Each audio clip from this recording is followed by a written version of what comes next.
وہ جدہ کے شاہراہ ٹیلی ویژن روڈ پر پیدل جا رہا تھا۔ وہ کئی ہفتوں سے اس وجہ سے پریشان تھا کیونکہ اس کی والدہ سخت بیمار تھی۔ اچانک اس کے پاس ایک بڑی سی گاڑی رکی۔ اندر سے ایک عربی خاتون باہر آ کر کہنے لگی، کیا تم پاکستانی ہو؟ تمہارا نام کیا ہے؟ مجھے تم کسی وجہ سے پریشان دکھائی دے رہے ہو، اس کی کیا وجہ ہے؟ پاکستانی کچھ پل خاموش رہنے کے بعد کہنے لگا، میرا نام وسیم ہے، میں فلاں سعودی کے ہوٹل میں کام کرتا ہوں، مجھے 2 مہینے سے تنخواہ نہیں ملی۔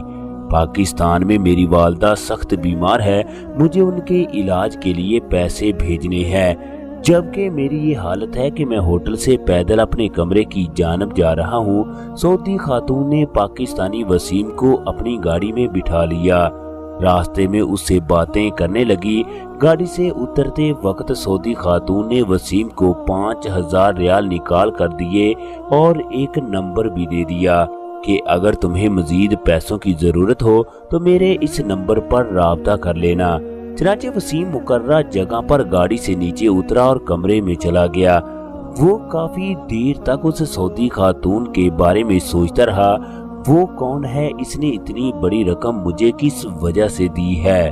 جبکہ جاتے ہوئے نمبر بھی دے دیا کہ اگر مزید رقم کی ضرورت ہو تو مجھ سے رابطہ کر لینا۔ وسیم کو وہ سعودی خاتون کچھ مشکوک سی دکھائی دی۔ اس نے وہ تمام رقم گھر میں والدہ کے علاج کے لیے بھیج دی، جبکہ دل میں تہیہ کر لیا دوبارہ سعودی خاتون سے رابطہ نہیں کرے گی۔ وہ 2 مہینے تک ہوٹل میں کام کرتا رہا، کھانا پینا ہوٹل سے مل جاتا، جس کی وجہ سے اسے رقم کی ضرورت نہ پڑی۔ والدہ کو چھاتی کا کینسر تھا، لہٰذا اس کے علاج کے لیے ایک بہت بڑی رقم کی ضرورت تھی۔ اس نے کفیل اور دوستوں سے پوچھا مگر کسی بھی جگہ سے رقم کا بندوبست نہ ہوا، لہٰذا اس کے ذہن میں وہ سعودی خاتون بھی موجود تھی جس نے اسے 5000 ریال دیے۔ وسیم نے نہ چاہتے ہوئے بھی اسے کال کرنے کا سوچا، جبکہ وہ خاتون خود کہہ کر گئی تھی کہ اگر مزید رقم کی ضرورت پڑے تو مجھ سے رابطہ کر لینا۔ وسیم نے ڈرتے ہوئے اس کا نمبر ملایا، اس سے اپنا تعارف کروایا، اس سے گزارش کرنے لگا کہ مجھے مزید پیسوں کی ضرورت ہے، اگر آپ مجھے مزید رقم دو گی تو میں آپ کا احسان مند رہوں گا۔ میری والدہ آپ کو دعائیں دیتی ہے، میں بھی ہر سعودی کو آپ کے بارے میں بتاتا ہوں کہ سعودی عرب میں اس طرح کے لوگ بھی موجود ہیں جو بغیر کسی لالچ کے دوسروں کی مدد کرتے ہیں۔ سعودی خاتون آگے سے کہنے لگی، عزت افزائی کا شکریہ، اگر کوئی آدمی پریشان ہو تو اس کی پریشانی کو دور کرنا دوسرے مسلمان پر فرض ہے۔ مجھے دل سے آپ سے ہمدردی ہے، اگر مزید رقم کی ضرورت ہے تو کل فلاں وقت میرے گھر پہنچ جاؤ، میں آپ کو مزید رقم فراہم کروں گی۔ وسیم سعودی خاتون کی بات سن کر بہت زیادہ خوش ہوا کہ ماں کے علاج کے لیے پیسوں کا بھی بندوبست ہو گیا، اس سلسلے میں اسے پریشان ہونے کی ضرورت نہیں ہے۔ چنانچہ اگلے دن وسیم نے کام سے چھٹی کی، اس نے کپڑوں کو استری کیا، نہا دھو کر ٹیکسی کروائی اور سعودی خاتون کے بتائے ہوئے گھر کی جانب چل پڑا۔ جب وہ سعودی خاتون کے دروازے پر پہنچا تو اس کی آنکھیں پھٹی کی پھٹی رہ گئی۔ سعودی خاتون کا ایک عالی شان بنگلہ تھا جس کے اندر بے شمار گاڑیاں موجود تھی، ہر گاڑی کی مالیت لاکھوں ریال تھی۔ چنانچہ اس نے گھر کے مین دروازے پر لگی بیل کو بجایا تو کچھ دیر کے بعد ایک فلپائنی خاتون باہر آئی۔ چنانچہ وہ وسیم کو اپنے ساتھ ایک کمرے میں لے گئی۔ وسیم مزید حیرت میں مبتلا ہو گیا، کمرے میں بڑے بڑے فانوس لگے تھے جبکہ دیواروں پر پینٹنگ کی بھرمار تھی۔ دیکھنے والے کمرے کی خوبصورتی کو دیکھ کر دنگ رہ جاتے۔ میز پر اس قدر فاروٹ تھے کہ وسیم کو کچھ سمجھ نہ آئی کہ وہ کون سا پھل کھائے۔ اتنا عالی شان کمرہ اس نے زندگی میں پہلی بار دیکھا تھا۔ کچھ دیر کے بعد سعودی خاتون کمرے میں داخل ہوئی تو اس کی خوشبو سے پورا کمرہ مہک اٹھا۔ اس نے ریشمی لباس پہن رکھا تھا۔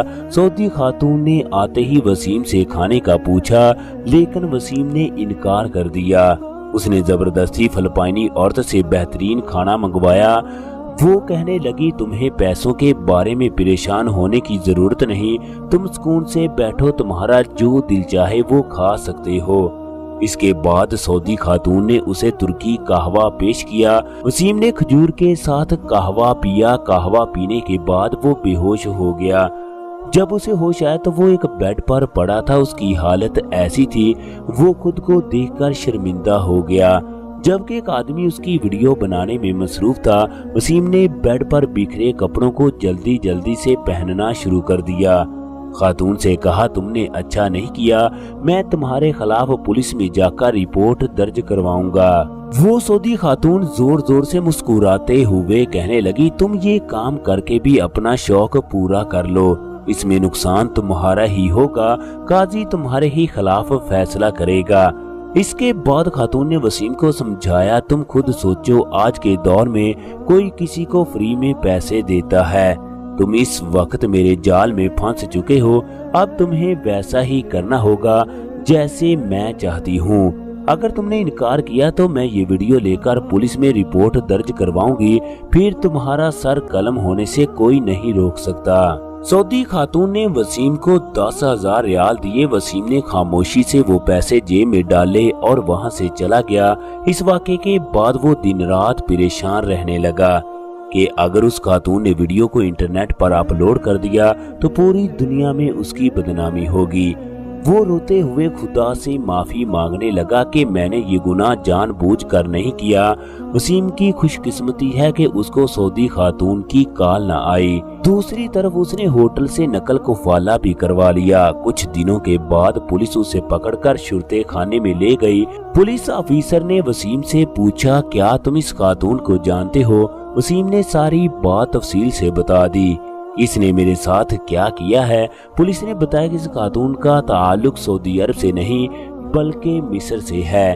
یہ لوگوں کی پرائیویٹ ویڈیو بنا کر فروخت کرتی ہے، اس سے لاکھوں ریال کماتی ہے۔ کیمرہ مین اس کا شوہر ہے۔ یہ دونوں میاں بیوی مل کر یہ کام کرتے ہیں۔ ہم نے ان کے لیپ ٹاپ سے ہر چیز کو قبضے میں لے لیا ہے۔ اب ان کا کیس سعودی عدالت میں چلے گا۔ تمہارا بھی اس کے موبائل میں نمبر تھا، لہٰذا یہ بہت اچھا ہوا تم نے سچ سچ بتا دیا۔ فلاں تاریخ کو تمہیں قاضی کے سامنے پیش ہو کر سب کچھ بتانا ہوگا۔ وسیم نے حامی بھر لی، چنانچہ اسے چھوڑ دیا گیا۔ خواتین و حضرات، اس طرح کے واقعات دنیا کی ہر جگہ میں پیش آتے رہتے ہیں، لہٰذا پردیسیوں کو محتاط ہونے کی ضرورت ہے۔ خدا تمام پردیس میں رہنے والوں کی حفاظت فرمائے۔ پردیس میں رہنے والے ہر پردیسی کو چوکنا ہو کر کام کرنا چاہیے، ورنہ یہ نہ ہو کہ وہ کسی بڑی مشکل میں پھنس جائے۔ دوستو، آج کی ہماری ویڈیو کیسی لگی؟ اگر آج کی ہماری ویڈیو پسند آئے تو ویڈیو کو لائک اور شیئر کیجئے گا۔ اس کے ساتھ ساتھ اگر آپ لوگ ہمارے چینل پر نئے ہیں تو چینل کو سبسکرائب کرنا مت بھولیے گا۔ شکریہ۔